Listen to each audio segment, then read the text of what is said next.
Number 30, we have Pocket Mini Golf. This is a pocket mini golf game where you can play it in your pocket. It's like mini golf, but on the Switch. What else can I say? But it's cheap, obviously. Doom 64. This comes in at number 29. Why is it ahead of the other Doom games? Is it better? No, I've just never played the original, and therefore this was quite interesting to me. We'll see the test of time as to whether it's better than the other ones. Maybe it'll go down in my list, who knows. I need to play it more, like all of these games. Right, coming in at number 28, we have Hot Shot Racing. First played this on Game Pass.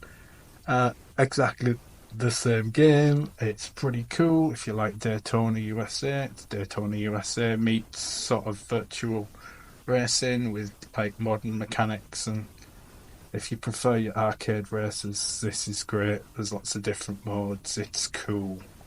Anyway, yeah, I've lost track of the numbers again. Is it 27 now? No More Heroes 2, Desperate Struggle.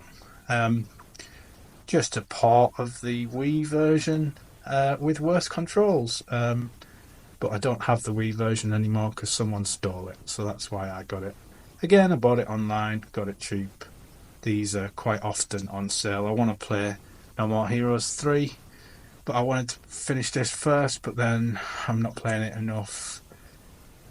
But I think it's better than the first game. First game's often on sale as well. But I played it and finished it a long time ago, so won't be downloading that myself. Anyway, what are we on now? So, 26. Virtua Racing, which is just a port of Virtua Racing. Pretty good port as well. What else to say about that? It's not going to cost you 70 quid, and you can download it. Usually quite cheap. I say 70 quid because that's what they used to charge you for it on the Mega Drive and 32X. And it's a better version if you ask me. Shock horror. Okay, coming in at number 24, we have Death and Taxes, which is a really good game. It's the sort of game you can't really play again. Oh, well, actually, I did play it a few times, but the story is more or less the same.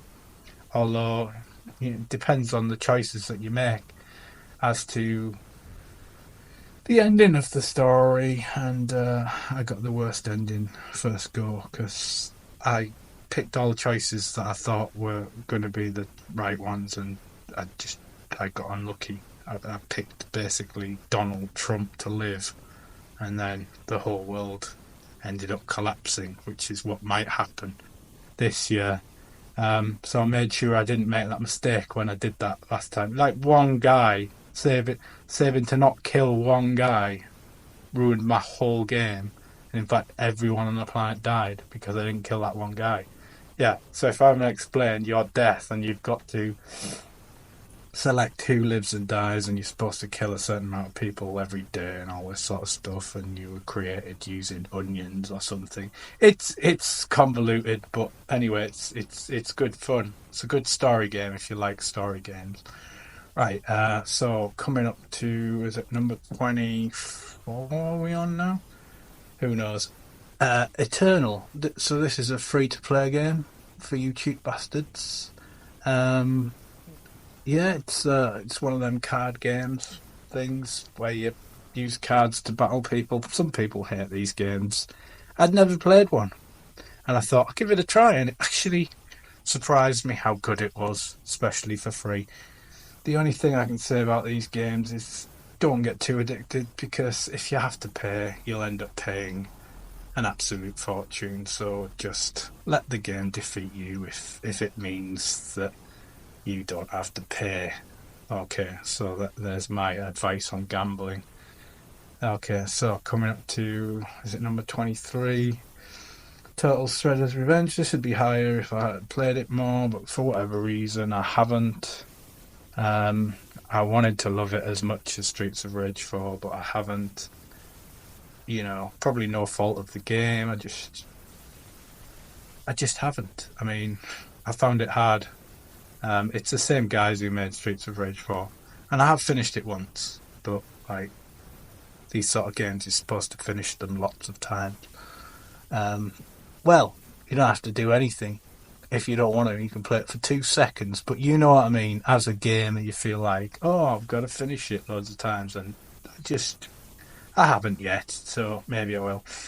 Um, I love the original arcade game, and it's a bit like that, but you're never going to recapture that feeling that I had for that game because that is tied very much to childhood, and it's not as great as I thought it was, but retro is one hell of a drug. Right, so coming up to, is it number 22? So we have Hotline Miami Collection, which is 2 Hotline Miami games. I always wanted to play these. There was a PC version a long time ago, and now this is on the Switch. Controls work pretty well with it. It's kind of like murder simulating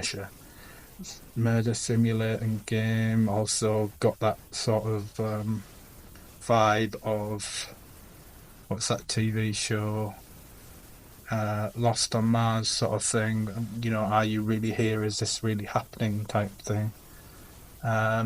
Anyway, yeah. So moving on to, I think, is it 22? I really need to learn how to count. I'm supposed to be good at maths, but this is like an ADHD thing for me. Anyway, Hunt Down, number 22.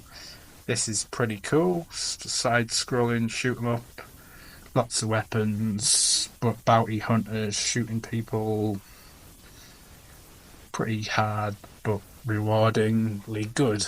Anyway, yeah, usually quite cheap.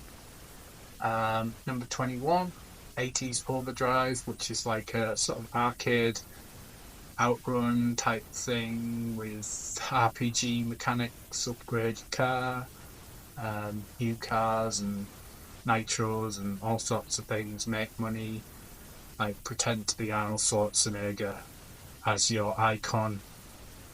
No, that won't make any sense if you haven't played the game, but it's pretty cool. Pretty much finished it, except one level, which is almost impossible, but I can live with that. Anyway, so what are we left with? I actually think this is, we've all gone, 8, 6, 9, counting people. Okay, so we're on 19. Arcani, is it? Can't pronounce that. It's one of the first games I got on the cheap, on the Switch. It's pretty much one life, kill as many people, respawn, try again. Again, another great sort of, if you're on the bus and you want to kill time type thing. I think you can use motion controls on this. I can't remember. Long time since I played it, but really, really loved it. For like 99 pence or whatever it was.